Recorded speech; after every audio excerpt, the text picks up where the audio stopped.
Hello and welcome to our vlog. Today, we are diving into the fascinating world of Stephen Greenblatt's Invisible Bullets, Renaissance Authority and Its Subversion, Henry IV and Henry V. This groundbreaking work explores how Shakespeare's plays reflect and challenge the political and cultural norms of the Renaissance era. Stephen Greenblatt's scholarly contributions, particularly his theory of new historicism, have had a profound impact on the study of Renaissance literature and culture. Let's delve deeper into this influential figure and his ideas. Stephen Greenblatt, born in 1943, is a distinguished scholar of Renaissance literature and culture, celebrated for his groundbreaking work in literary criticism. Greenblatt earned his bachelor's degree from Yale University in 1964, followed by a PhD in 1969. He has since become renowned for his theory of new historicism, which emerged in the 1980s and transformed the study of Renaissance literature. New historicism focuses on the interplay between literature and its historical context, viewing literary works as reflections of the social, political, and cultural forces of their time. This approach revolutionized how scholars interpret and understand Renaissance texts. In his influential work, Renaissance Self-Fashioning, From Moore to Shakespeare, Greenblatt explores the concept of self-fashioning, examining how individuals in the Renaissance shaped their identities through language and culture. Greenblatt's book, Invisible Bullets, Renaissance Authority and Its Subversion, further expands on these ideas, using Shakespeare's plays to illustrate how Renaissance texts subtly challenged established authority. Throughout his career, Greenblatt has been honored with prestigious awards, including the Pulitzer Prize for General Nonfiction in 2012 for The Swerve, How the World Became Modern, a work that examines the influence of ancient texts on Renaissance thought. Stephen Greenblatt's contributions have reshaped the field of Renaissance studies, inspiring scholars to reconsider how they approach and interpret literature from this period. His work remains essential reading for anyone interested in understanding the complexities of Renaissance culture. Stephen Greenblatt's Invisible Bullets, Renaissance Authority and Its Subversion stands as a seminal work in literary criticism, particularly within the realm of new historicism. Published in 1987, this text has significantly influenced the field by highlighting the intricate relationship between literature and its historical milieu. A central thesis of Invisible Bullets revolves around the notion that Renaissance literature, particularly exemplified in the works of William Shakespeare, subtly undermines established authority. Greenblatt introduces the concept of invisible bullets, referring to moments within these texts where characters employ language and rhetoric to challenge prevailing power dynamics. The analysis in the book is chiefly centered on Shakespeare's plays Henry IV and Henry V. Greenblatt meticulously examines how these works utilize language and imagery to establish and uphold political authority. He argues that Shakespeare's plays serve as reflections of the uncertainties and tensions inherent in the Renaissance era, wherein rulers sought to validate their authority amidst potential dissent. By showcasing how Renaissance literature engages with themes of power, politics, and identity, Invisible Bullets underscores the significance of literature as a battleground for cultural and ideological contests. This work has been lauded for its innovative analytical approach, inspiring scholars to delve into the complexities of Renaissance literature with renewed vigor and insight. In Stephen Greenblatt's Invisible Bullets, a foundational text in Renaissance literature studies, he explores how literature both reflects and shapes society. One of the intriguing figures he introduces is Thomas Harriot, a significant figure from the Elizabethan era, whose suspected atheism brings to light the complex relationship between science and religion during that time.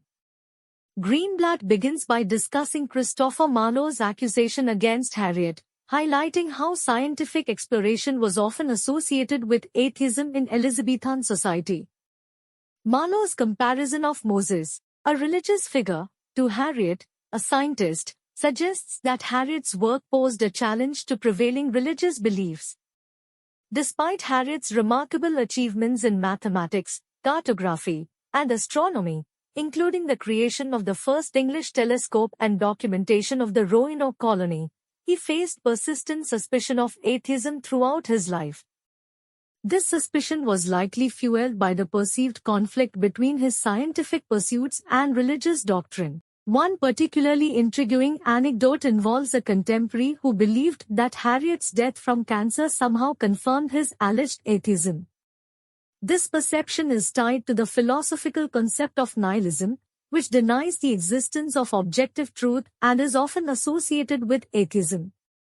This excerpt from Invisible Bullets highlights the broader theme of the tension between established authority, represented by religion, and its potential subversion through intellectual pursuits such as science. It illustrates how scientific advancements during the Renaissance era could be perceived as challenging traditional beliefs, contributing to the complex interplay between science, religion, and societal norms of the time. The passage continues to debunk the ease with which atheism accusations were thrown around in Elizabethan England. Frivolous accusations. The text uses two examples: Sir Walter Raleigh, a prominent figure, being investigated due to a dinner party argument, and a drunken servant facing scrutiny for questioning a sermon. These highlight how accusations weren't based on genuine atheism but on personal disputes. The rarity of true atheism. The passage suggests that true atheism, even in a basic form, was uncommon among even the boldest thinkers of the era. Shifting definition of atheism. It implies a significant difference between the modern understanding of atheism and its meaning in Elizabethan England. Back then, the concept might have been unimaginable to most intellectuals. This part reinforces the earlier point about the difficulty of interpreting atheism accusations in this period. It suggests these accusations were often used as tools for personal vendettas rather than reflecting genuine disbelief in God. Greenblatt acknowledges the challenges of studying atheism in Elizabethan England. Unreliable evidence. It recognizes that historical records might be inaccurate and people might lie about their beliefs, especially due to fear of persecution. Focus on treason. The text points out that treason was a serious crime, yet there are documented cases of treason but not atheism. This suggests people were more comfortable expressing dissent against the crown than against religion. Social construction of reality. It draws a parallel to the concept of a social construction of reality, where certain ideas are accepted and others are not. Atheism might have been outside the acceptable range of beliefs in that era. Defense of professed faith. The passage argues against dismissing professed faith as simple hypocrisy. It uses examples of Machiavelli and Montaigne, who likely held unorthodox views but maintained outward expressions of belief.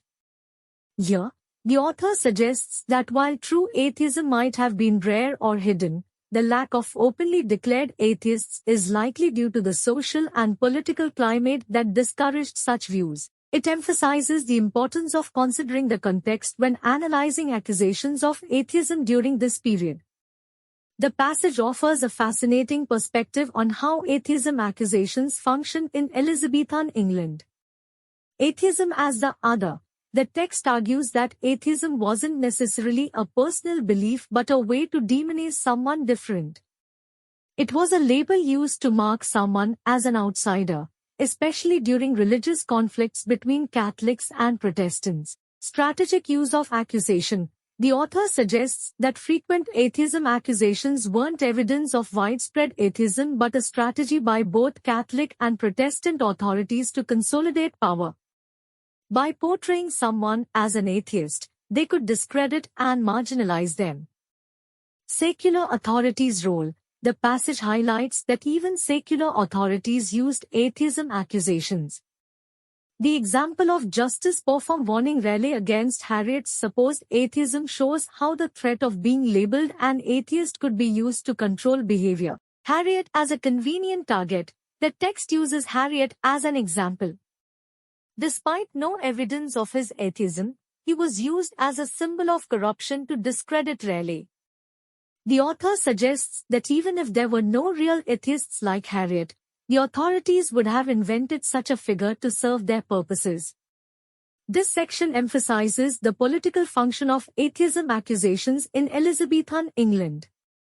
It argues that these accusations were less about genuine atheism and more about power struggles and social control. The passage introduces a new twist while acknowledging the complexity of the issue. Subversive doubt beyond atheism. It recognizes that atheism might not be the only form of religious skepticism. There could have been other forms of doubt that challenged the status quo. Harriet's potential heterodoxy. The text argues that despite Harriet's conventional expressions of faith, there might be hints of unorthodox views in his book, A Brief and True Report of the Newfound Land of Virginia. This suggests the possibility that rumors about him weren't entirely unfounded. Harriet and the Machiavellian hypothesis. The author draws a parallel between Harriet's scientific discoveries and the way Shakespeare's Henry plays portray the acquisition of power. Both, it suggests, might subtly challenge traditional beliefs through their focus on reason and pragmatism, even if they ultimately endorse the established order. Here, the passage moves beyond the discussion of atheism accusations. It suggests that intellectual pursuits and artistic expression could also be seen as subversive, even if they didn't explicitly reject religion. Greenblatt connects the accusations against Harriet to a broader historical context. Marlowe's remark and Machiavellian ideas. It explains why Marlowe's comment about Moses being a juggler and Harriet surpassing him might have been seen as threatening. This view aligns with a Machiavellian argument that religion originated from manipulation by powerful figures. Misattribution of the idea. The text clarifies that this specific argument wasn't actually originated by Machiavelli but was part of earlier criticisms of Christianity, religious upheaval and the function of religion. The passage suggests that during the Renaissance, with its religious controversies and challenges to church authority, this idea of religion serving a social control function gained renewed traction. This section highlights how the suspicion surrounding Harriet was part of a larger debate about the origins and purposes of religion during a period of religious turmoil. It suggests that even if Harriet wasn't a true atheist, his scientific advancements could be seen as implicitly challenging the established religious order. Greenblatt dives deeper into Machiavelli's views on religion and how they connect to the situation with Harriet. Machiavelli on religion. The text highlights Machiavelli's ideas from The Prince and Discourses, where he suggests religion functions more as a tool for social control and political order than a source of truth or salvation. Moses as a political leader. Machiavelli, according to the passage, compares Moses' actions to those of successful pagan rulers, implying that religious figures used similar tactics to gain power. Num Pompilius and the use of religion. The passage uses the example of Num Pompilius, who Machiavelli argues, invented a connection with a nymph to gain public support for his laws. This reinforces the idea of religion as a tool for social order. Divine authority for legitimacy. Machiavelli, as presented here, argues that successful leaders throughout history have used religion to legitimize their power and gain public acceptance of their ideas. Here, the connection between Harriet and the discussion of atheism accusations becomes clearer. If, as Machiavelli suggests, religious figures used invisible bullets, subtle manipulations, to establish authority, then scientific advancements that challenged traditional beliefs could be seen as a similar kind of threat, a way of undermining the established order without directly attacking religion itself. Greenblatt connects the anxieties about atheism to the fear of social and political disruption. From observation to atheism, the text explains how the idea that events attributed to divine power could have natural explanations was seen as a stepping stone to atheism. Observations and reason, if emphasized too much, could be perceived as undermining religious authority. Marlowe and Raleigh as targets. Here, The passage provides examples of how figures like Marlowe and Raleigh were accused of atheism for expressing ideas that questioned the established order. Even fictional works critical of religion could be used to smear someone's reputation. Religion as social control. The excerpt includes a fictional passage that portrays religion as a tool invented to maintain order and control the population. This aligns with the Machiavellian view of religion discussed earlier. This section suggests that the fear of atheism wasn't just about religious belief but also about the potential for social unrest. Authorities saw scientific advancements and critical thinking as threats that could challenge the existing power structures if left unchecked. Greenblatt finally connects Harriot's work to the larger discussion of atheism and social control.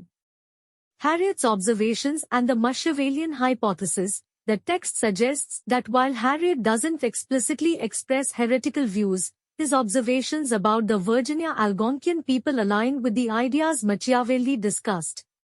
He describes a society where religious beliefs are used to maintain order, with priests potentially manipulating the population for control.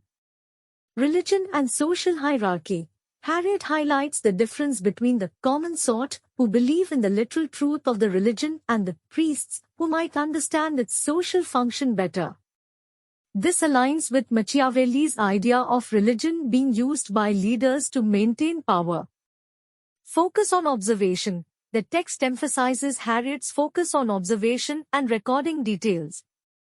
This scientific approach, while not explicitly anti-religious, could be seen as a challenge to blind faith and reliance on traditional narratives. By studying the social structures and religious beliefs of the Algonquian people, Harriot might have been seen as implicitly questioning the need for religion in European society. Even if he wasn't a true atheist, his scientific approach and focus on reason could be perceived as a threat to the established order, similar to the concerns raised about Marlowe and Raleigh. Greenblatt highlights the potential subversion inherent in Harriot's observations. Religion and European supremacy. The text describes how the Algonquians, upon witnessing European technology, started questioning their belief system and saw Europeans as potentially favored by a higher power. This challenges the idea of established European religion being the absolute truth. Scientific advancement and religious doubt. Harriot's account of the technological gap between Europeans and the Algonquians implies that scientific progress can lead to questioning traditional religious narratives. Unintended consequence of observation. While Harriot might not have intended to undermine religious authority, his observations about another culture could have had that effect. It suggests that the true threat posed by figures like Harriot wasn't necessarily their personal beliefs but the potential consequences of their work. Scientific discovery and the spread of knowledge could lead people to question established power structures and religious doctrines, even if that wasn't the initial goal. Greenblatt concludes by drawing a parallel between Harriot's observations and the core ideas of the essay. Machiavelli and the anthropology of religion. The text suggests that Harriot's observations about the Algonquins align with Machiavelli's theory of religion being established by a ruling class to control a less sophisticated population. Harriot as that new Moses. The list of European marvels Harriot describes is seen as mirroring the idea attributed to Marlowe, that advanced knowledge and technology can challenge established religious authority figures like Moses. Testing the hypothesis in the New World, the encounter between Europeans and the Algonquins becomes a test case for the Machiavellian theory. The vast difference in technology creates doubt about the superiority of European religion. Vulgar versus original Machiavellianism. The passage differentiates between a simplistic view of religion as a mere trick and Machiavelli's original idea. Machiavelli suggested such manipulation might only be possible when establishing a new society, not in a well-established one. This final section ties everything together. It shows how Harriot's seemingly objective scientific observations can be seen as subversive within the context of the anxieties about atheism and social order prevalent during the Elizabethan era. Even though Harriot might not have been a true atheist or even intended to challenge religious authority, His work embodies the potential threat posed by intellectual pursuits and scientific advancements. They could lead people to question traditional beliefs and power structures, even if that wasn't the initial goal. Greenblatt expands on the significance of Harriot's observations and explores the encounter between Europeans and the Algonquians as a unique experiment. Harriot and the anthropological experiment. The text positions Harriot's work as an early example of testing European cultural and religious ideas on non-Europeans. This anthropological experiment was possible because the Algonquians lacked prior exposure to Christianity. Recreating the origins of religion, the encounter is seen as an attempt to recreate the historical moment when religious belief systems were established, according to Machiavelli's theory. The Europeans acted as a new ruling class introducing new beliefs, similar to how Moses might have interacted with the Hebrews. The limits of the experiment. The passage acknowledges that this experiment has limitations. The initial effects Harriot observed on the Algonquians' beliefs might not be permanent, as future interactions could complicate the situation. Coercive power of European beliefs. The text highlights how the Algonquians' dawning fear of the Christian God demonstrates the coercive power of European beliefs. This fear is strategically important for the English colonists who rely on the Algonquians for food. Machiavelli's view of control. The passage connects this situation to Machiavelli's ideas. While physical force is necessary for control, long-term success also requires manipulating the beliefs of the subjugated population. This section emphasizes the historical and anthropological significance of Harriot's work. It goes beyond the initial question of atheism accusations to explore the broader implications of European expansion and its impact on indigenous cultures and belief systems. Greenblatt delves into the irony and complexity of Harriot's situation. Harriot's experiment and religious imposition. The passage highlights the contradiction. Harriot, through his observations, seems to confirm the idea that religion is a tool for control. Yet, he participates in imposing Christianity on the Algonquians, a religion that claims absolute truth and power. Survival through conversion. The text explains that the success of the English colony hinges on converting the Algonquins to Christianity. This conversion would make them fearful of the Christian God and more likely to obey the English, ensuring a steady food supply. Harriot as an agent of power. The passage clarifies that Harriot's observations are not purely objective. He is positioned as an agent of the English colony, with his work serving its goals of survival and control. Technology as a tool for conversion. The text mentions how Harriot's documentation of European advancements, reading, writing, gunpowder, might be used to portray them as divine powers, further pressuring the Algonquians to convert. Here, the author emphasizes that Harriot's work isn't just about scientific inquiry. It's entangled with the power dynamics of colonialism. His observations about religion as a control mechanism became a tool for the English to solidify their power and ensure their survival in the new land. Greenblatt offers a fascinating conclusion about the relationship between power, subversion, and Harriot's work.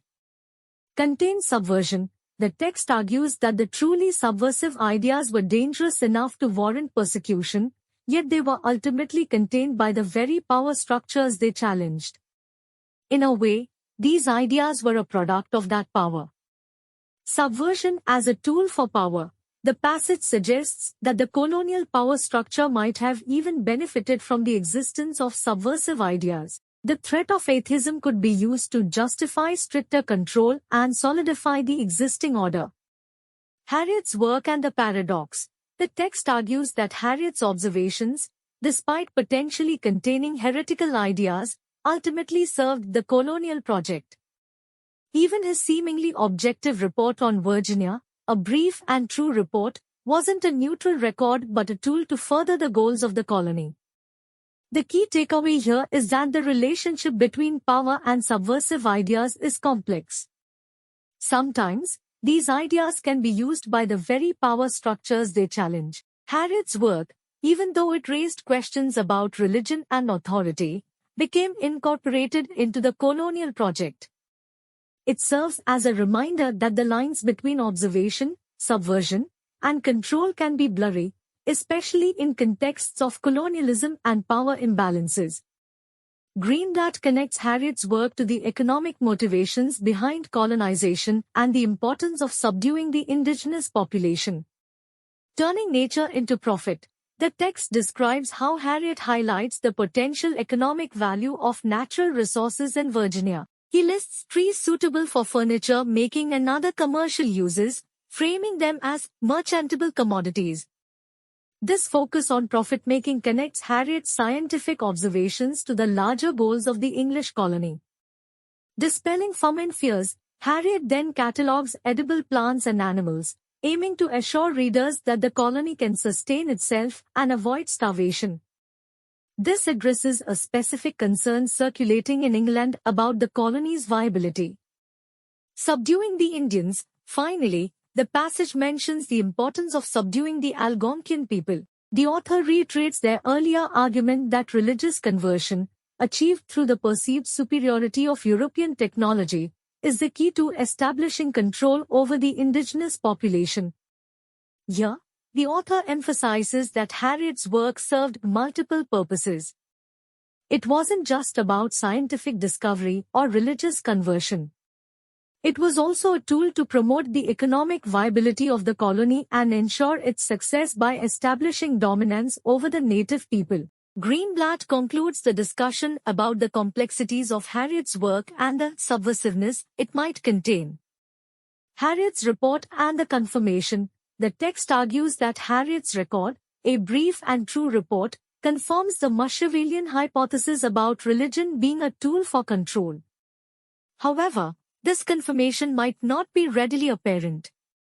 Inaccessibility of the subversion. The passage suggests that the subversive aspects of Harriet's work are inaccessible to several groups. The Algonquins, who are being manipulated through religious conversion. Most readers in England who might not pick up on the deeper implications of the text. Possibly even Harriet himself, who might be limited by his own cultural context and the need to avoid trouble. Harriet's potential awareness. The author acknowledges a possibility that Harriet was consciously testing a taboo idea and using a coded language in his report. However, they argue subversion as a product of power.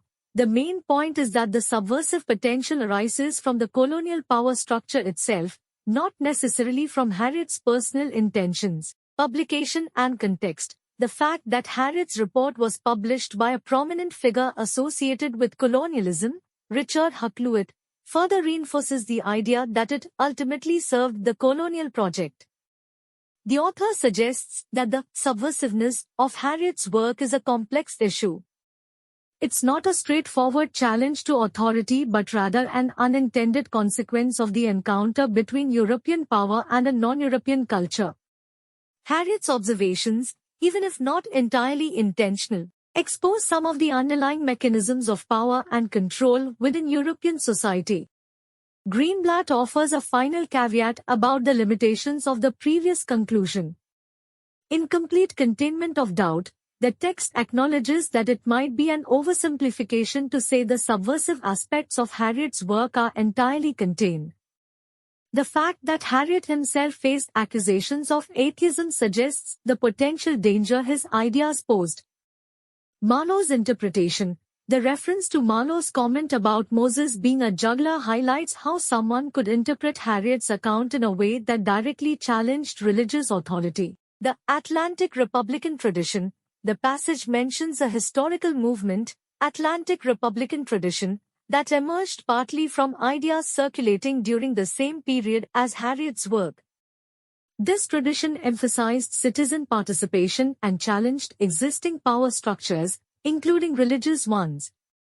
This suggests that Harriet's observations, even if unintentional, could have contributed to a larger movement that ultimately undermined the very authorities who sponsored the exploration. Stable and volatile orthodoxy. The text concludes by describing the relationship between orthodoxy, established beliefs, and subversion in Harriet's work as a paradox.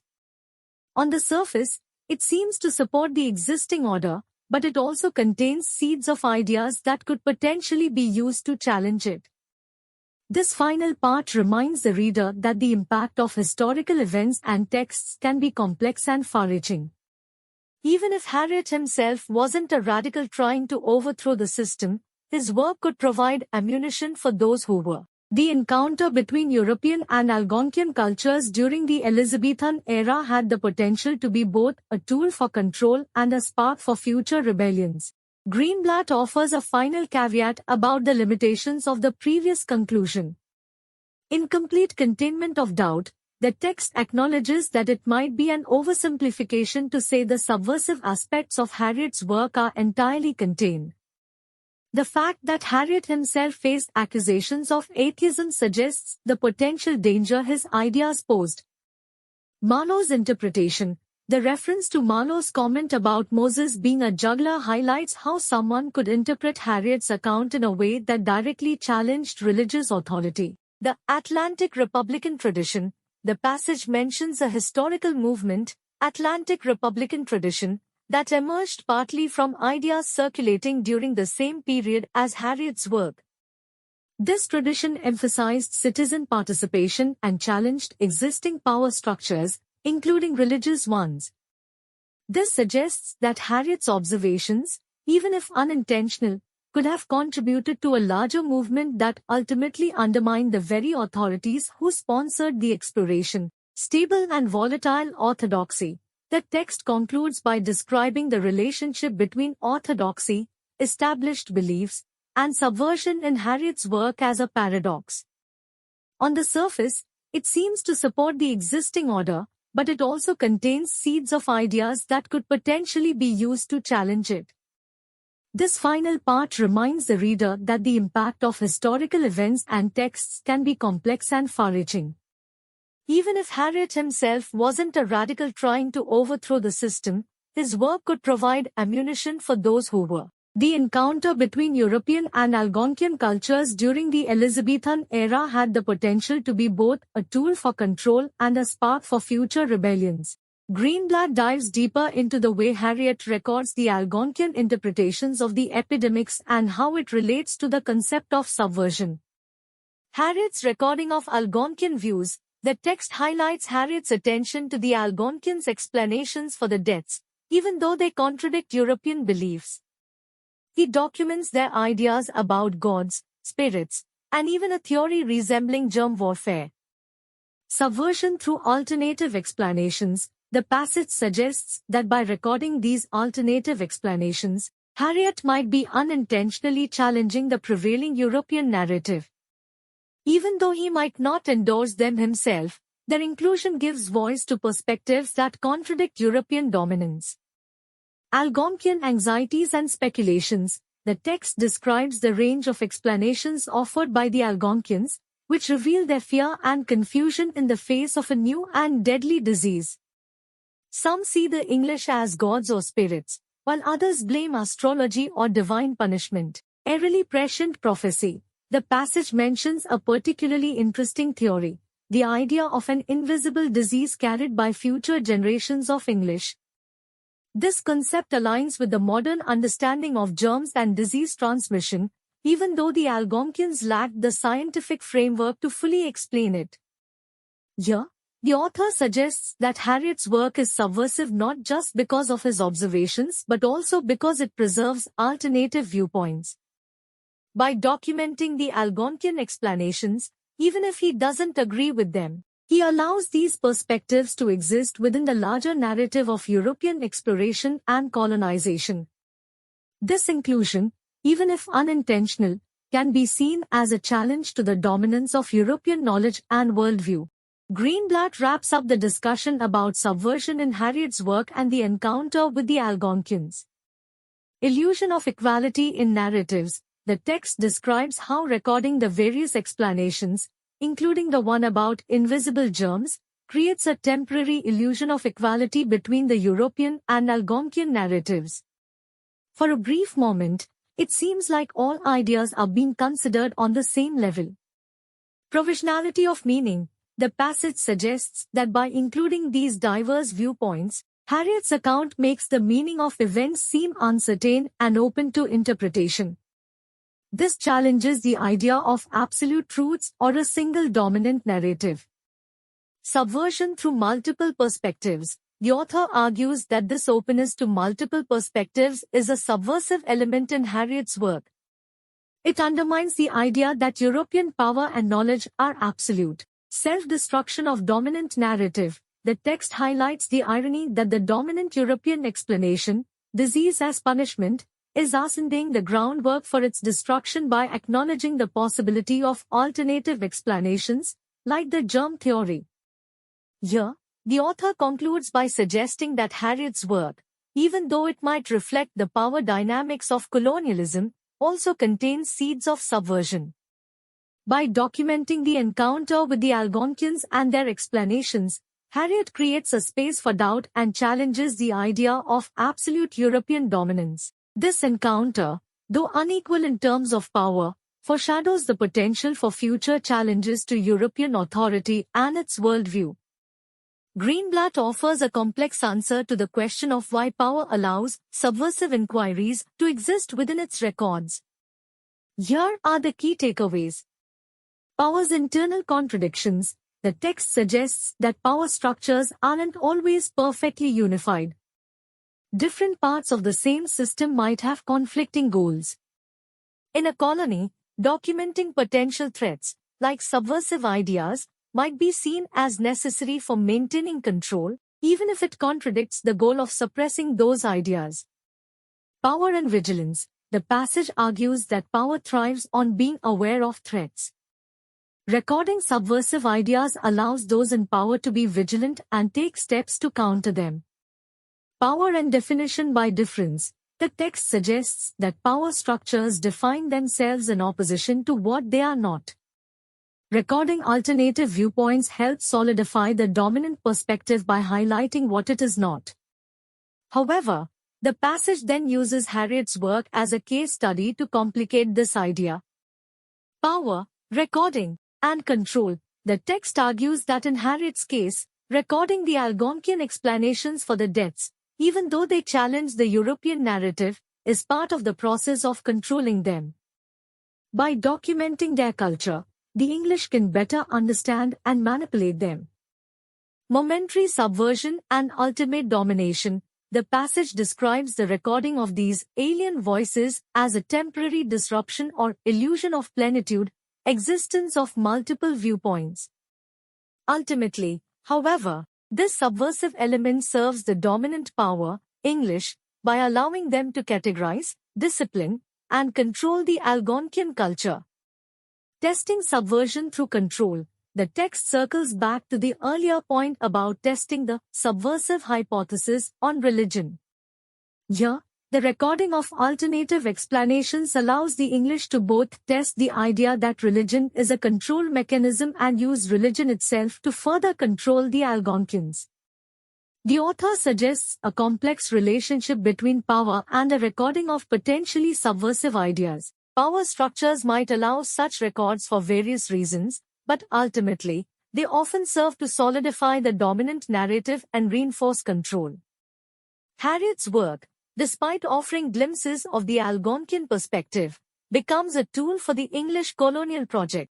Greenblatt introduces a new concept, allocation methods, to discuss the power dynamics at play in colonial situations like the one Harriet encountered. Here are the key points. Power as allocation. The text argues that power can be understood as a system for distributing resources, like food or game, to some groups and not others. In the context of colonization, this control over resources becomes a matter of life and death for the indigenous population. Tragic choices and resource allocation.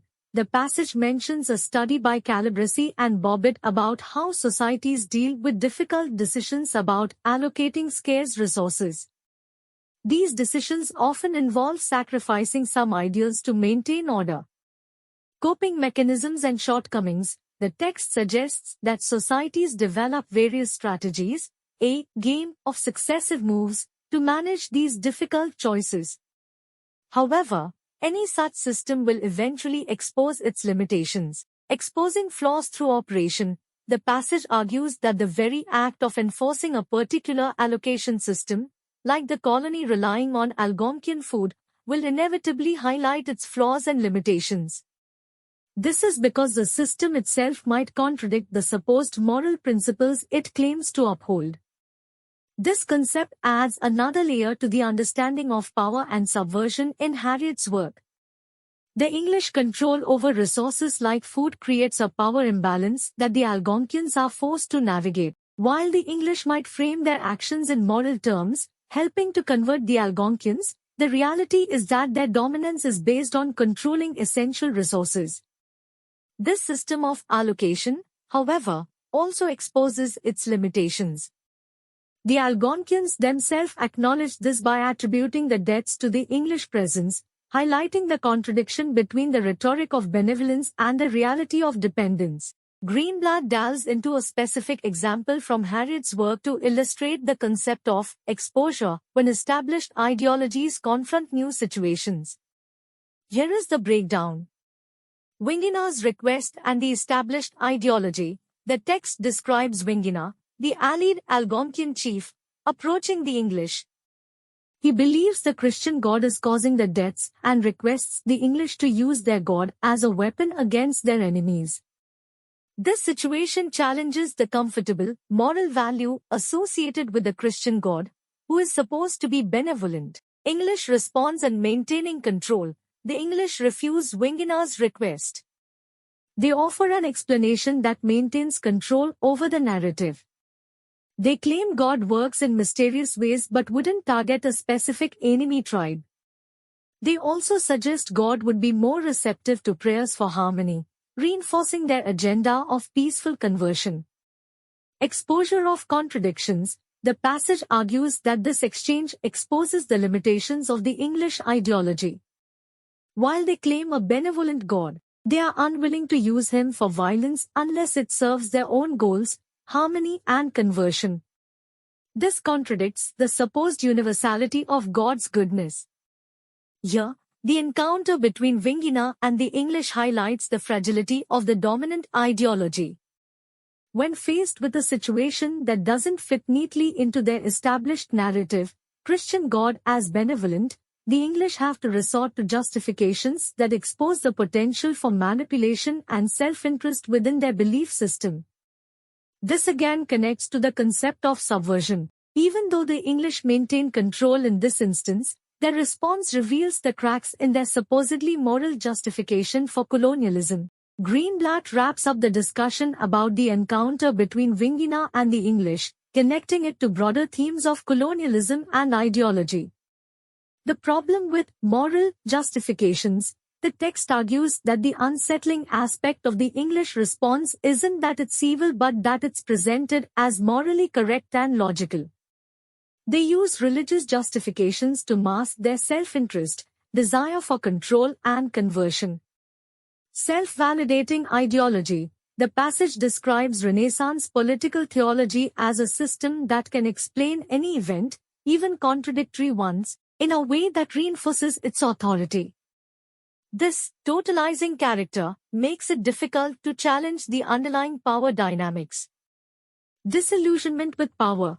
The text mentions the growing skepticism towards such justifications, tracing a line from Machiavelli to later thinkers like Hume and Voltaire. Wingina's actions are seen as a reflection of this disillusionment. Wingina's sly response. The passage suggests that Wingina, despite being polite, doesn't believe the English explanations. When the disease spreads to his enemies anyway, he thanks them sarcastically, implying they achieved their goal through trickery, not divine intervention. Harriet's misinterpretation. The text concludes by highlighting Harriet's misreading of the situation. He sees the spread of disease as a marvelous accident and a good sign for the colony, completely missing the cynicism behind Wingina's thanks. Here, the author suggests that the encounter between Wingina and the English exposes the limitations of European ideology and its justifications for colonialism. Even though the English maintain control and achieve their goals, their self-serving explanations are transparent to those they are trying to deceive. This again highlights the concept of subversion. Wingina's response, though subtle, reveals his awareness of the manipulative tactics used by the English. Greenblatt offers a fascinating conclusion about how we perceive subversion and its limitations in historical texts like Harriet's work. Here are the key takeaways. Subversion and historical context. The text argues that what we consider subversive depends on our historical context and values. Ideas that challenge our current understanding of power or allocation of resources might be seen as subversive. Conversely, ideas that were once considered threatening, like absolute monarchy, might seem quaint or part of the historical order by today's standards. Harriet's work and our perception. The passage suggests that elements in Harriet's work that challenge our ideas of religion, disease, or power, like the concept of invisible germs, might be seen as subversive by us. On the other hand, elements that reflect the dominant ideology of his time, religious absolutism, might not strike us as subversive because they don't challenge our way of thinking. Containment through historical distance. The text argues that our historical distance allows us to contain these potentially subversive ideas from the past. They no longer pose a real threat to our worldview. This is similar to how authorities in Harriet's time might have contained ideas they found dangerous. The passage concludes with a quote from Kafka, suggesting that there might be an abundance of subversion in history, but it might not be readily apparent to us because it doesn't challenge our belief systems. In essence, the author argues that our understanding of subversion in historical texts is shaped by our values and the historical context. While Harriet's work might contain glimpses of ideas that challenge European dominance, these challenges become muted by the vast distance between his time and ours. What was once subversive is now simply a part of history. The passage brings the discussion about subversion and historical context to Shakespeare's The Tempest, specifically the character of Caliban. Here is how it connects to the previous ideas. Caliban as a potentially subversive figure. The text describes Caliban as a character who curses his enslavement by Prospero, mirroring the situation of the Algonquins colonized by the English. This potentially challenges the authority of the colonizer, Prospero. Containment of subversion. The passage suggests that despite Caliban's initial defiance, the play ultimately contains his rebellion. His final line, "I will be wise hereafter, and seek for grace," suggests a possible acceptance of Prospero's dominance. Similarities to Harriet's work. The text compares Caliban's situation to the way the potentially subversive elements in Harriet's work are ultimately contained by the larger narrative of colonization. However, there's a hint that the analysis of The Tempest might be more complex. Prospero's complicated relationship with Caliban. The passage mentions Prospero's conflicted feelings towards Caliban, acknowledging him as, "This thing of darkness, I acknowledge mine." This suggests a more nuanced relationship between colonizer and colonized than a simple power struggle. The author suggests that Caliban can be seen as a potentially subversive figure who challenges colonial authority. However, it also acknowledges that the play ultimately contains this rebellion, similar to how subversive elements in Harriet's work are contained by the historical context. The full analysis of The Tempest is left open for further exploration, hinting that there might be more to Caliban's character and the play's exploration of power than a straightforward narrative of containment. The passage argues that the ideas about subversion, testing, recording, and explaining explored in Harriet's work can be applied more broadly to Shakespeare's plays, even those not directly about colonization. Here is the breakdown. Subversion and containment in Shakespeare. The text suggests that Shakespeare's plays frequently explore the creation and control of challenges to authority, subversion, and the ways those challenges are ultimately contained or resolved. Three modes in Shakespeare's plays. The passage argues that the three modes identified in Harriet's work, testing, recording, and explaining, have equivalents in Shakespeare's theatrical techniques. Examples. The text mentions plays like Measure for Measure and Macbeth where authority is openly questioned before being reaffirmed, often with a sense of irony. Henry IV as an example. the passage uses Henry IV as a less obvious example. While Prince Hal's transformation into a strong king seems straightforward, the text argues that this ideal image relies on the presence of, and eventual overcoming of, subversive forces. Yeah, the subversion might be Hal's youthful rebellion and irresponsibility. Overall, the author suggests that Shakespeare's plays, even when they depict a stable social order, often achieve this stability through the presentation and containment of challenges to that order. This creates a more complex and dynamic exploration of power than a simple portrayal of uncontested authority. Greenblatt dives deeper into the concept of subversion in Henry IV using the character of Prince Hal as an example. Here are the key points. Hal as a subversive figure. The text describes Hal as a complex character who embodies both rebellion and the potential for future kingship. His conniving and hypocritical nature can be seen as a challenge to the established order. Celebration and critique of power. The passage argues that the play celebrates Hal's rise to power while simultaneously critiquing the way that power is obtained, through usurpation and theft. This duality creates a more interesting and complex portrayal of authority. Hal's self-justification and subversion. The text mentions Hal's soliloquy which he claims to be better than his word. This act of explanation, like the ones discussed in Harriet's work, is paradoxical. While it seems to justify Hal's actions, it also reveals the potential for manipulation and deceit, falsify Maine's hopes. Competing hopes and subversion.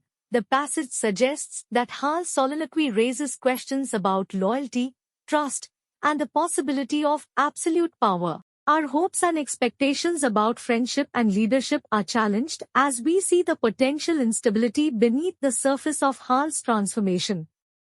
Containment of subversion and inevitability.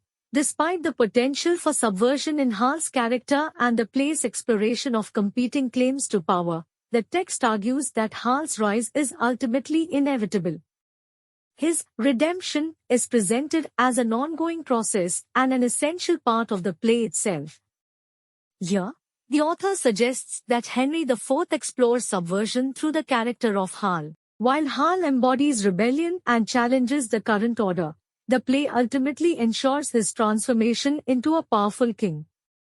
This containment of subversion, however, is not simple or complete.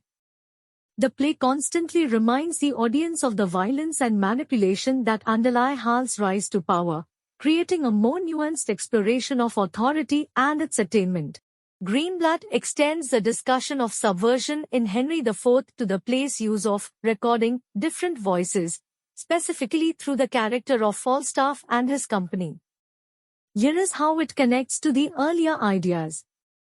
Falstaff as a subversive voice. The text describes Falstaff as a character who represents a challenge to the established order.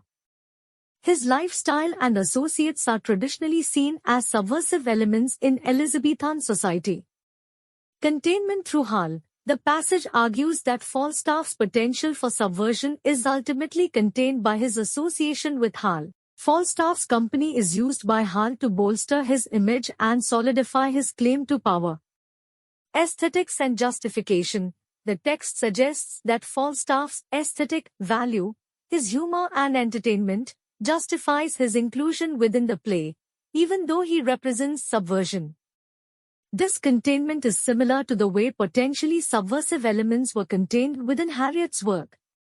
Falstaff's company and subversion. The passage describes Falstaff's group as a collection of social outcasts, the very definition of Elizabethan subversion. However, they are ultimately used to serve the cause of the established order, Hal's rise to power. Subversion as fuel for power. The text argues that Falstaff's company, like gunpowder, is a form of potential subversion that can be used to strengthen the existing power structure. In this way, even challenges to authority can be contained and used to its advantage. Here, the author suggests that Shakespeare uses the character of Falstaff to embody the concept of subversion. Falstaff himself and the social outcasts he leads represent a challenge to the social order. However, the play ultimately contains this subversion by making Falstaff a part of Hal's journey to becoming king. Even the most disruptive elements can be brought under control and used to maintain the status quo. Greenblatt dives deeper into the concept of subversion in Henry IV using a specific scene between Prince Hal, Poins, and Francis the Tapster. Here is a breakdown of the key points. Hal's manipulation and subversion. The text describes a scene where Hal deliberately manipulates Francis, a lowly tapster, by reducing him to the point of only saying "anon." This act can be seen as a microcosm of how Hal might manipulate and control others for his ends. Hal's implication in the system. The passage argues that while Hal exposes the limitations placed on someone like Francis, his poverty, he is also part of the system that creates that situation. Hal benefits from the social order that keeps people like Francis in their place. The allure and containment of subversion. The text suggests that Hal might be aware of the limitations placed on him within the established order, his own apprenticeship. However, any fleeting thought of rebellion is quickly shut down. Hal ultimately ensures that Francis remains trapped in his role. Falstaff's company as an escape, or trap. The passage mentions that if Francis were to rebel and run away, he might end up like the outcasts in Falstaff's company. While this might seem like an escape, the text suggests they are simply another form of servitude, destined to die for the crown. Hal's performance and maintaining control. The text argues that Hal's entire interaction with Francis is a performance designed to maintain control. His cryptic language and dismissal ensure that Francis remains confused and powerless. Hal's ability to play different roles and manipulate language is key to his success in the world of power. Greenblatt highlights the complexity of Hal's character. While he seems to enjoy exposing the limitations of the social order, he ultimately remains a part of it and actively works to suppress any potential for real change. The scene with Francis is a microcosm of this. Hal plays with the idea of rebellion but ensures it goes nowhere. Even subversion can be contained and used as a tool by those in power. Greenblatt anticipates and addresses a potential objection to the comparison between Henry IV and Harriet's work. Here is the breakdown. Objection.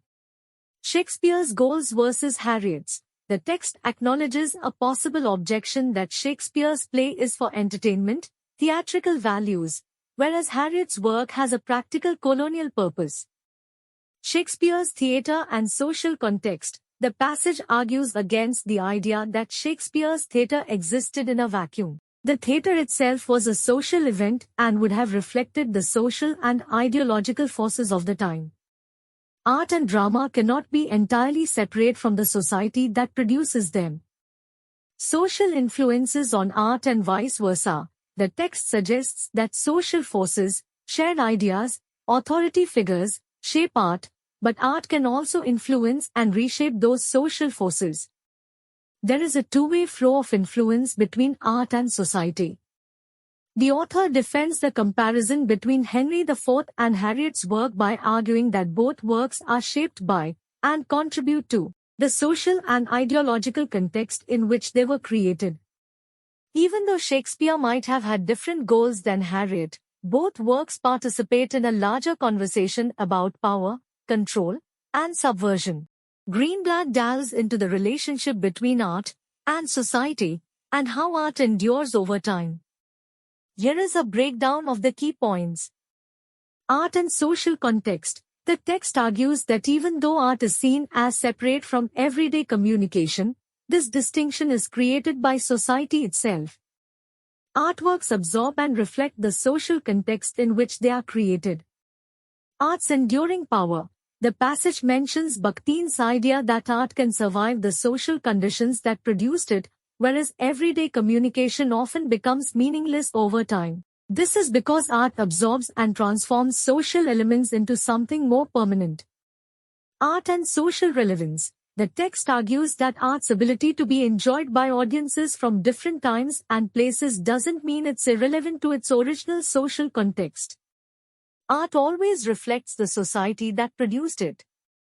Art form and social values. The passage concludes by suggesting that the very form and structure of art reflect the social values and practices of the culture that created it. Art is not a self-contained entity but is shaped by the world around it. The author emphasizes that art is shaped by society and in turn shapes society. Even though a work of art like Henry IV might be appreciated by people far removed from its original context, it still reflects the social and ideological forces of its time. This connection to the social world is what allows art to endure and have meaning for future audiences. Greenblatt returns to Henry IV to connect the ideas of performance and power explored earlier. Here is a breakdown of the key points. Hal and performance. The text describes Hal as someone who constantly performs different roles, as his father, as a thief, as a prodigal son, etc. He seems to understand his entire life as a performance.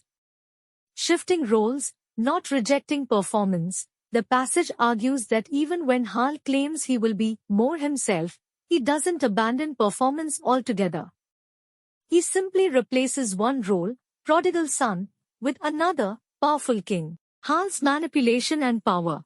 The text mentions Hal's line about making Hotspur exchange his glorious deeds for my indignities. This foreshadows Hal taking over Hotspur's glory and power. The hiding of Hotspur's face with a favor can be seen as a symbolic act. Hal covers up Hotspur's identity and claim to power. The author suggests that Henry IV uses the character of Hal to explore the relationship between performance and power. Hal's success lies in his ability to play the roles required for him to achieve his goals. He never abandons performance. He simply becomes more adept at using it to manipulate and control those around him. Greenblatt wraps up the discussion of performance and power in Henry IV and expands it to a broader point about the nature of identity. Here are the key takeaways.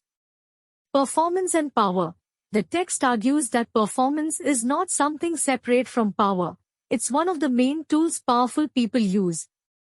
Both Hal and Henry IV talk about being themselves in the context of performing their roles as king.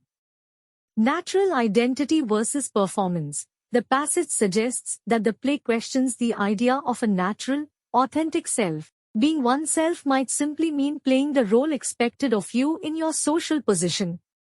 Falstaff's claim to instinct is exposed as a performance to avoid shame, and Hal's claim to rightful kingship is seen as another kind of performance.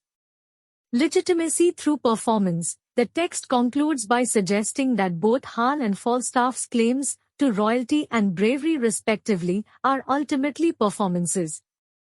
The play implies that legitimacy and power can be achieved through performance just as much as through some kind of inherent quality. The author argues that Henry IV uses performance to explore the nature of power and identity. The play suggests that powerful figures like Hal and Henry IV maintain their positions by performing the roles expected of them, and even our sense of who we are might be more about performance than some kind of fixed essence. Greenblatt offers a final analysis of Henry IV and its relationship to power, performance, and the audience. Here is a breakdown of the key points. The allure and trap of escape. The text suggests that the play tempts us with the idea of characters escaping their roles and finding something more authentic. However, it ultimately reminds us that we are in a theater, and characters are confined by the play itself. Complicated audience response. The passage argues that the play's redemption, presumably of Hal or the play itself, comes at a cost, the betrayal of our hopes for something more genuine. This betrayal earns the play our admiration, but it's a somewhat uneasy feeling. Spaciousness versus claustrophobia. The text describes a tension between the play's large cast of characters and vivid settings, spaciousness, and the fact that everything is ultimately controlled by a single, somewhat limited power structure, claustrophobia. Reflecting society's power structure, the passage concludes by suggesting that Henry IV perfectly captures the system of competing forces that held Elizabethan society together. The play, like that society, is both grand and stifling. The author offers a complex reading of Henry IV. The play entertains us with its characters and story, but it also reminds us of the limitations placed on everyone, characters and audience alike, by the social and theatrical structures that confine them. This uncomfortable mix of pleasure and confinement is what makes the play so thought-provoking and enduring. Greenblatt delves into how Henry IV portrays power, rebellion, and disillusionment compared to the previous play, presumably Richard II. Here is a breakdown of the key points. Loss of idealism. The world of Henry IV is described as lacking the distinct realms and ideals seen in the prior play. There's a sense of disillusionment and a single, harsh system ruling everything. Predation and betrayal. Greenblatt argues that Henry IV presents a world based on exploiting and betraying others, unlike the potentially noble rebellions of the previous play. Hotspur's downfall. Hotspur, who might have represented a more honorable kind of rebellion, is defeated. His ideals are replaced by the scheming of weaker characters. Tavern's dark reality. The sounds from the tavern in Henry IV, which might have seemed like a source of alternative energy, are revealed to be violent and disturbing. Falstaff's corruption. Falstaff, a character who previously seemed to embody a kind of joyful rebellion, is now shown to be more self-serving and cynical, even suggesting profiting from illness. The author suggests that Henry IV is a more cynical and disillusioned play than the one that came before it. The world offers no easy escapes or noble causes. Power is exercised ruthlessly, and even those who challenge the system are ultimately flawed or defeated. Greenblatt builds on the previous one by focusing on how Prince Hal's character changes in Henry IV compared to the prior play. Here is a breakdown of the key points. Hal's shift from calculating to weary. The text argues that Hal seems less energetic and cunning in Henry IV compared to the earlier play. He might appear more human, as some critics have argued, but this change is to show a system where betrayal is built in. Systematic betrayal. The passage suggests that Hal doesn't need to actively plan betrayals anymore. The system itself ensures that those who are close to him will be cast aside. No need to fight Hotspur. Hal doesn't need to confront a worthy enemy like Hotspur. The rebels are defeated through trickery by Hal's brother, John. John's lies and coldness. John uses lies to defeat the rebels, swearing on his honor, which Falstaff suggests is cold and inherited from their father. The author portrays Henry IV as a play where power is cold and calculating. Hal doesn't need to be actively cruel because the system ensures that those who are not useful will be betrayed. Even Hal himself seems a bit weary and trapped within this system. Greenblatt explores the idea of recording different voices in Henry IV, Part 2, and how it connects to ideas of power and social order. Here is a breakdown of the key points. Giving voice to the powerless. The text mentions the continued recording of voices from those without power, similar to how Falstaff's world was presented in Part 1. Loss of Prince's performance. The passage argues that unlike Part 1, Prince Hal no longer pretends to be interested in the world of Falstaff and the tavern. There's no performance of rebellion. King's fears and Hal's future. The text describes the king's worry that Hal will be a bad ruler. However, there's also a suggestion that the king finds comfort in this idea. Warwick's justification. Warwick, a character close to the king, assures him that Hal's association with lowlifes is a good thing. Learning from low company, Warwick argues that Hal is studying these people, like learning a language, to better control them later. Once he's king, he'll cast them aside and use his experience to judge others. Turning vice into virtue, the passage suggests that Warwick sees Hal's time with Falstaff and his friends as a negative that will ultimately be transformed into a positive, a learning experience that will make him a better king. Greenblatt highlights how power dynamics are at play in the way different voices are presented in the play. Even the voices of those with little power are ultimately used to reinforce the existing social hierarchy. Greenblatt compares Prince Hal's experience with lowlifes in Henry IV, Part 2 to learning a language and argues that the play's portrayal is more negative than Part 1. Here is the breakdown. Warwick's analogy. Learning language from lowlifes. The text mentions Warwick's comparison of Hal studying lowlifes to learning a language. Here, full understanding requires knowing even the most vulgar words. Darkness of Warwick's view. The passage argues that Warwick's comment about these words being known and hated suggests a darker purpose for Hal's association with these people. It's not about understanding them but about controlling them. Hal and Falstaff in Part 1. The text contrasts this view of Part 2 with Part 1, where there is a possibility of imagining a real connection between Hal and Falstaff's world. There was a sense of community and even communitas, breaking social hierarchies. Part 1 versus Part 2. The passage suggests that Part 1 allowed the audience to enjoy Hal's skill and even imagine a positive connection with the tavern world. Part 2 offers no such pleasure. There's only a cold calculation about using these people for Hal's future benefit. The author uses the idea of learning a language to argue that Henry IV, Part 2 presents a more cynical view of power than Part 1. In Part 1, there was a glimmer of hope for a connection between social classes. In Part 2, Hal's association with those outside his social circle is purely a way to maintain control. Greenblatt expands on the idea of social class and how language is used to create distance in Henry IV. Here is the breakdown. Understanding another culture. The text argues that learning another language shows respect for another culture and allows you to function within their society. Hal's view of lower classes. The passage mentions Hal's boast about drinking with tinkers using their language. This suggests that Hal sees the lower classes as almost a separate culture, like a different tribe. Historical connection. The text connects this idea to how English settlers viewed Native Americans. They weren't seen as a completely different race but as a lower social class, similar to the tinkers in England. The author highlights how language and social class are intertwined.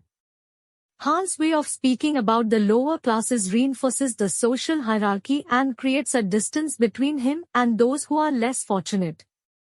This kind of thinking is also seen historically, where European settlers viewed indigenous people through the lens of their own social structures. Greenblatt dives into the idea of glossaries, word lists, and how they connect to power and social class in Henry IV, Part 2.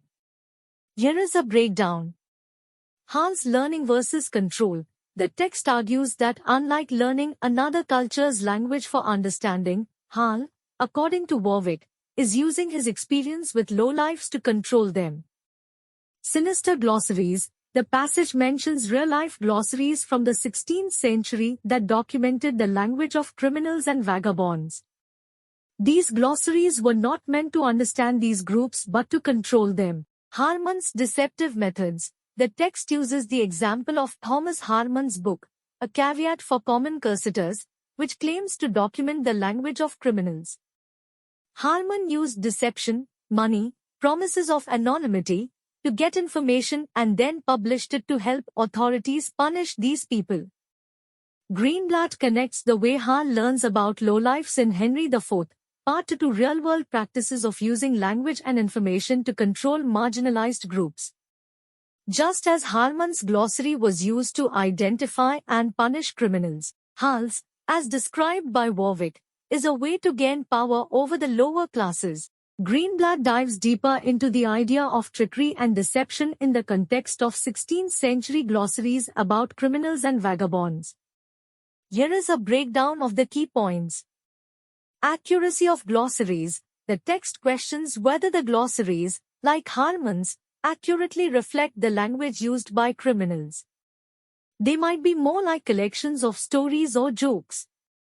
Harman's deceptive techniques. The passage mentions that Harman uses several tricks to make his glossary seem more credible. For example, he claims to keep promises of secrecy while actually revealing everything. This supposed betrayal is presented as proof that his information is true and important. Glossaries for entertainment. The text suggests that these glossaries might have been partly intended to entertain readers with tales of rogues and tricksters, similar to jest books. Greenblatt casts doubt on the trustworthiness of 16th-century glossaries about criminals. They might be more about entertainment and social control than accurately documenting the language used by marginalized groups. Greenblatt connects the idea of glossaries and social control in Henry IV, Part 2 to the real-world function of pamphlets like Thomas Harman's A Caveat for Common Cursitors. Here is a breakdown of key points. Hall and Harman as expose writers. The text compares Prince Hall, as described by Warwick, to Harman. Both claim to have infiltrated a hidden world, lowlifes for Hall, criminals for Harman, and expose it for the benefit of society. Harman's book as a tool of control. The passage argues that Harman's book isn't just about documenting language, it's a tool to help authorities identify and punish criminals.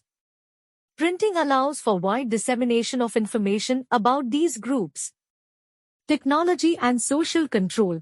The text mentions printing as a new technology that helps control vagrancy.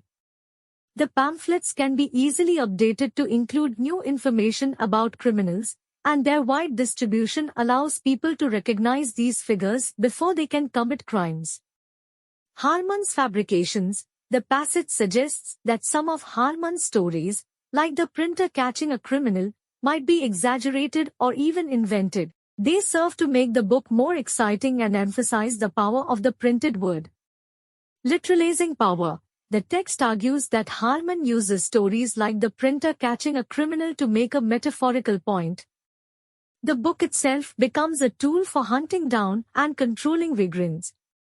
The author suggests that both Henry IV, Part 2, through the character of Hall, and 16th-century glossaries about criminals use similar strategies to depict and control those on the margins of society. They create a sense of hidden knowledge or a secret world and then expose it for the benefit of those in power.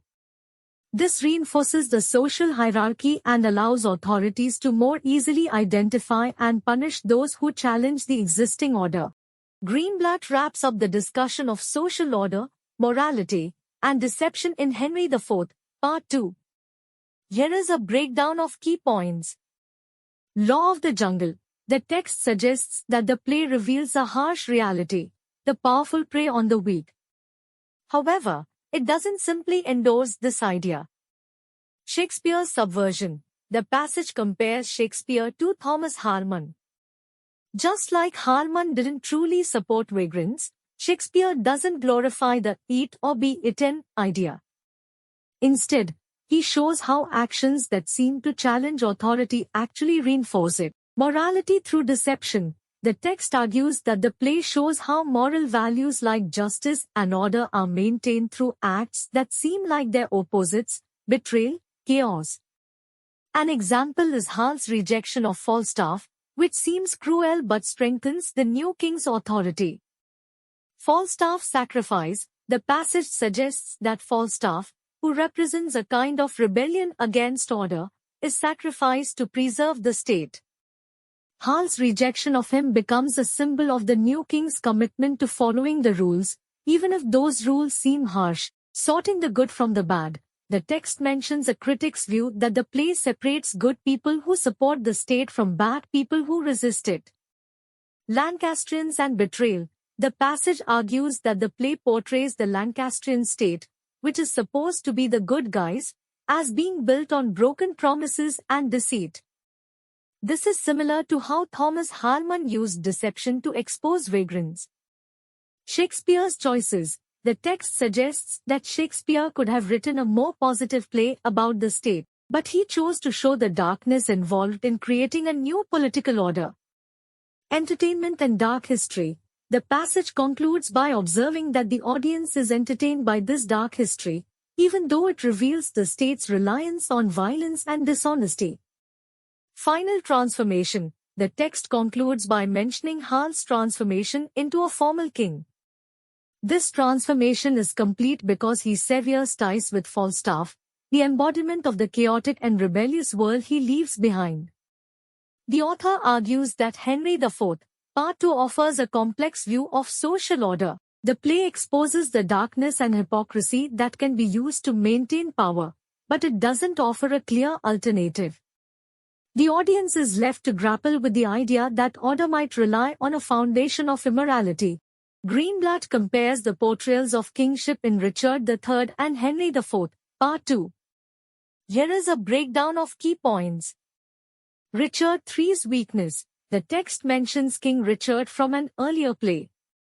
When faced with challenges to his power, Richard tries to deny his physical limitations and clings to the idea of kingship as something above human. Henry IV's sacrifice. In contrast, King Henry IV in Henry IV, Part 2 acknowledges the burdens and limitations of kingship. He sees it as a kind of sacrifice he has made for the good of the kingdom. Public versus private. Richard's complaints about being king are loud and public pronouncements.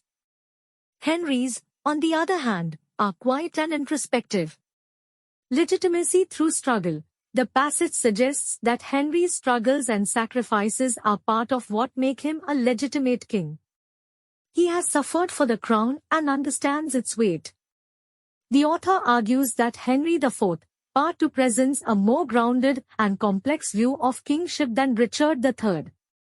Henry is a flawed but sympathetic figure who bears the weight of leadership. Greenblatt delves into the portrayal of King Henry IV's suffering in Henry IV, Part 2 and how it connects to ideas of power and social order. Here is a breakdown of key points. Real or performance. The text questions whether Henry's sleepless nights are genuine or a performance for the audience. Perhaps all rich people worry at night, but they wouldn't normally admit it. Suffering of the powerful. The passage mentions that complaints about the burdens of power are a common theme in writings by the upper class. Public suffering. Henry's soliloquy, even though it's a private moment, is meant to be heard by the audience. His suffering is on display. Legitimacy through pain. The text argues that by showing Henry's suffering, the play encourages the audience to accept his right to rule. His struggles are seen as part of the price he pays for being king. Justifying inequality. The passage suggests that Henry's suffering justifies the vast gap between the rich and the poor. The king has earned his position through hardship, and this hardship makes the unequal distribution of wealth seem fair. The author offers a critical perspective on how Henry IV, Part 2 portrays kingship. While the play presents Henry with some sympathy, it can also be seen as a way to manipulate the audience into accepting a deeply unequal social order. Greenblatt highlights how Falstaff in Henry IV, Part 2 exposes the hypocrisy behind the play's ideas about power and sacrifice. Here is a breakdown of key points. Falstaff's mockery. The text argues that Falstaff mocks the idea that powerful people like the king deserve their sleepless nights because they bear the burden of leadership. Falstaff's self-interest. When Falstaff is summoned to court, he uses the self-serving justification to impress tavern women he owes money to. King's similar language. Ironically, King Henry IV later uses almost the exact same language in a soliloquy about his own burdens. Innermost thoughts versus public show. The passage points out that the king's speech, which is supposed to be his most private thoughts, sounds very similar to Falstaff's public bragging. This suggests that the king's justifications for power might not be sincere. The author uses Falstaff as a kind of social critic. By showing Falstaff mock the idea of the king's sacrifice, the play suggests that the whole concept might be a performance for the public. Greenblatt is the final point in the analysis of Henry IV, Part 2 and how it deals with social order, deception, and the nature of kingship. Here is a breakdown of key points. The king's hypocrisy. The text argues that the play reveals a disturbing truth. The king's moral authority is based on lies that even he believes. He claims he never wanted the crown but seems to genuinely enjoy the power. Falstaff's cynicism. Falstaff's character serves as a voice of cynical truth, exposing the self-serving nature of the king's pronouncements. Unmasking the system, the audience, through privileged access to Falstaff's thoughts and the play's behind-the-scenes workings, sees the hypocrisy of the system. Rebellion versus acceptance. Despite showing the lies and illegitimacy of the state's power, the play doesn't lead to a feeling of rebellion in the audience. Ratifying order. The passage argues that even with all the darkness exposed, the play ultimately seems to accept the existing order. The new king, Henry V, embodies this acceptance. Falstaff, who represents a challenge to the system, is cast out. The author offers a complex view of Henry IV, Part 2. The play exposes the darkness and hypocrisy that can be used to maintain power, but it doesn't offer a clear alternative. The audience is left to grapple with the idea that order might rely on a foundation of dishonesty, while still somehow being necessary. Greenblatt wraps up the discussion of the ending of Henry IV, Part 2 and how it leaves the audience feeling. Here is a breakdown of key points. Unresolved discomfort. The text acknowledges that the play ends on a somewhat unpleasant note, particularly with the rejection of Falstaff. This has been a point of debate among critics for a long time. Han's transformation. The play justifies the rejection by portraying it as proof of Han's complete transformation into a responsible king. Containment of subversion. The passage uses the idea of a carefully plotted official strategy to argue that the play allows the audience to see the problems with the system through Falstaff, but ultimately controls that criticism and reinforces the status quo through Han's coronation. Han's public image. Han's speech mentions his desire to defy expectations and race out rotten opinion. This is seen as a way for him to establish his own authority as king, separate from any past associations. The author suggests that the audience's discomfort with the ending is part of the play's design. It allows them to see the complexity of the situation but ultimately leads them to accept the new king and the established order. Greenblatt extends the analysis of Shakespeare's Henry IV plays, Part 1 and 2, and Henry V into colonialism and how the plays make the audience feel about power. Here is a breakdown of key points. Henry IV Part 1. Questioning the order. The first play allows the audience to feel like Harriet, an explorer encountering a new world. They can question the existing order, like exploring a new land, without feeling like they are undermining it. Henry IV Part 2. Accepting a flawed system. The second play is harsher. The audience is like the Indians, forced to accept a system they know is fraudulent but that still holds power. Henry V. Duality of power. The final play suggests the audience is both ruler and ruled. They see the flaws in the king's system, like a colonizer observing a colonized society, but ultimately celebrate the king's victory, like being part of a triumphant nation. Henry vs. Hypocrisy and Appeal. The play acknowledges the king's ruthlessness and dishonesty but presents him in a heroic light as he builds a strong nation. The author argues that the Henry IV plays and Henry V take the audience on a journey of both questioning and accepting power. The audience grapples with the darkness of those in charge but is ultimately swept up in nationalistic fervor. Greenblatt dives into Henry V and how it portrays war, leadership, and justification. Here is a breakdown of key points. Uniting Britain through war. King Henry V unites different warring British factions, Welsh, Irish, Scottish, by leading them to war against France. This is seen as a way to tame these rebellious groups within Britain.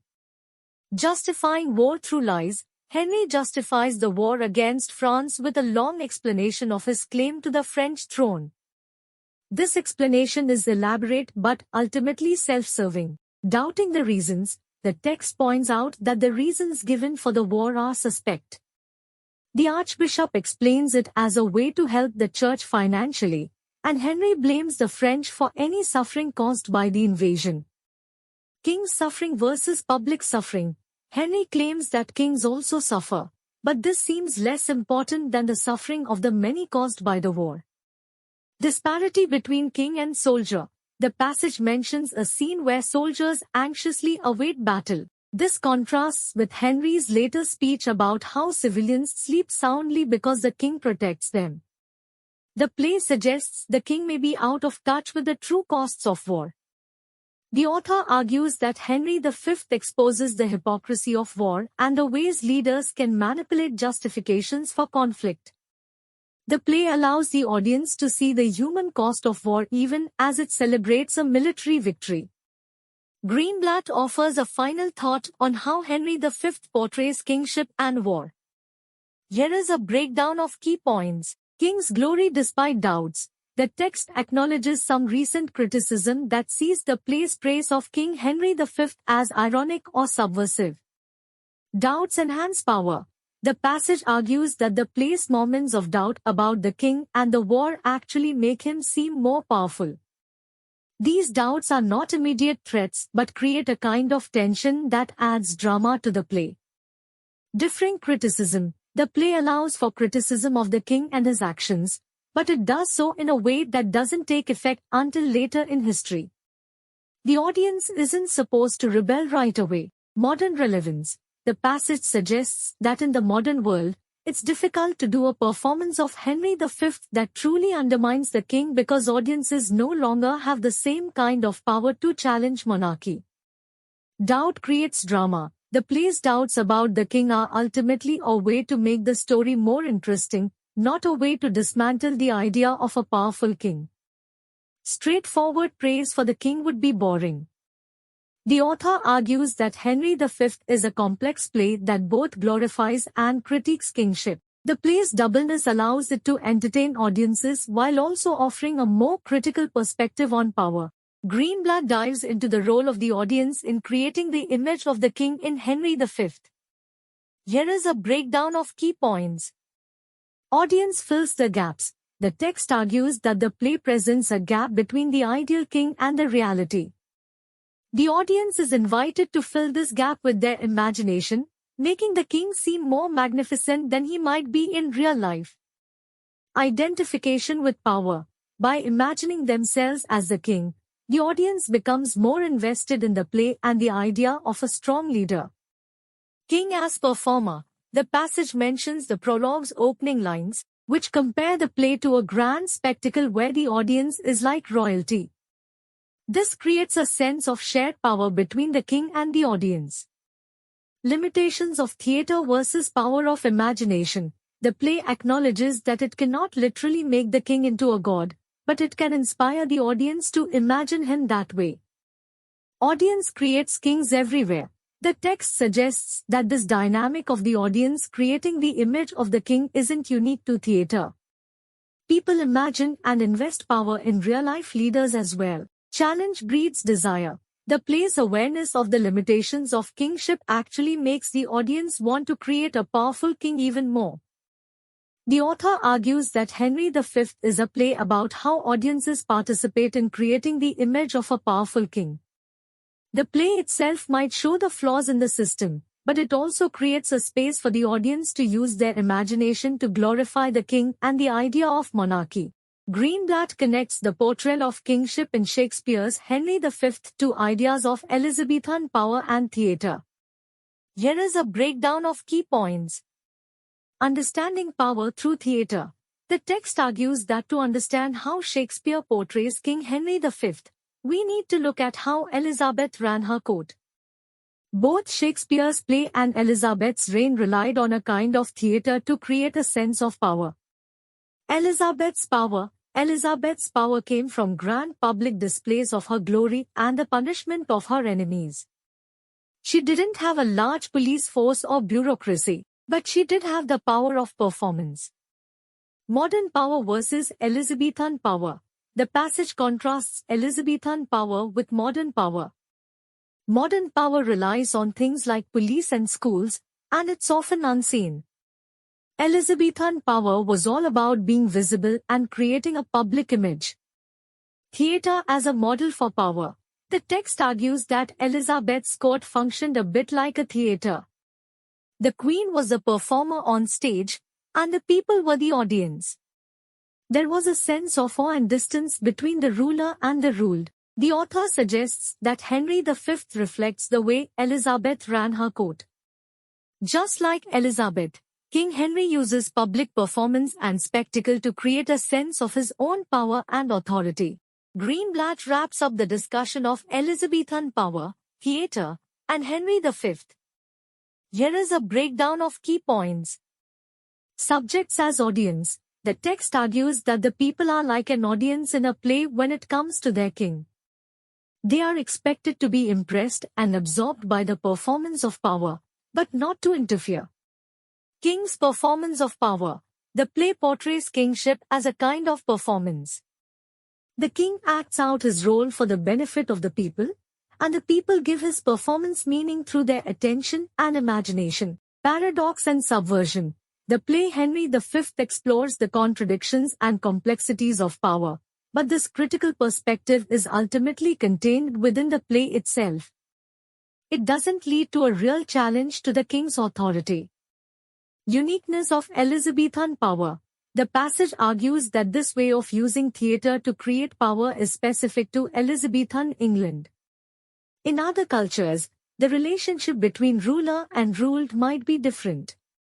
The author suggests that Henry V reflects a particular historical moment where power was based on public performance and spectacle. The play allows for some exploration of the problems with this system, but it doesn't offer an alternative. Greenblatt offers a final thought on the relationship between power, subversion, and Shakespeare's history plays. Here is a breakdown of key points. Subversion contained within the form. The text argues that Shakespeare's history plays, like Henry V, can be subversive because they are part of a larger system of theatrical power created by the monarchy. The plays can question authority because that questioning is ultimately contained within the system itself. Limits of subversion. The passage acknowledges that some plays, like King Lear, push the boundaries of what the system can contain. However, the history plays, including Henry V, tend to avoid going too far. Subversion for a different time. The text suggests that the subversive elements in these plays are only recognizable now because the social and political context is different. These plays don't threaten modern audiences in the same way they might have threatened audiences in Shakespeare's time. The author argues that Shakespeare's history plays offer a complex view of power. They can be seen as both instruments of state control and as containing seeds of doubt about that control. However, the play's potential for subversion is limited by its historical context. As we come to the end of our journey through Stephen Greenblatt's Invisible Bullets, we have gained a profound insight into the complex interplay between literature, power, and authority in the Renaissance era. Greenblatt's exploration of how Renaissance literature, particularly the works of Shakespeare, subverts and challenges established authority through Invisible Bullets has reshaped our understanding of this period. His analysis of Henry IV and Henry V has revealed the intricate ways in which language and rhetoric were used to assert and maintain political power. While Invisible Bullets was published in 1987, its insights remain incredibly relevant today. Greenblatt's examination of power dynamics, political manipulation, and identity construction in Renaissance literature offers valuable lessons for understanding contemporary issues. Personally, delving into Invisible Bullets has deepened my appreciation for the complexities of Renaissance literature and the enduring power of storytelling. Greenblatt's work has inspired me to explore the cultural and ideological forces at play in literature more deeply. As we conclude our discussion of Invisible Bullets, I encourage you to explore Greenblatt's work further and discover the rich tapestry of ideas and themes it contains. Thank you for joining me on this journey. Don't forget to like, share, and subscribe for more content. Until next time, keep exploring the world of ideas.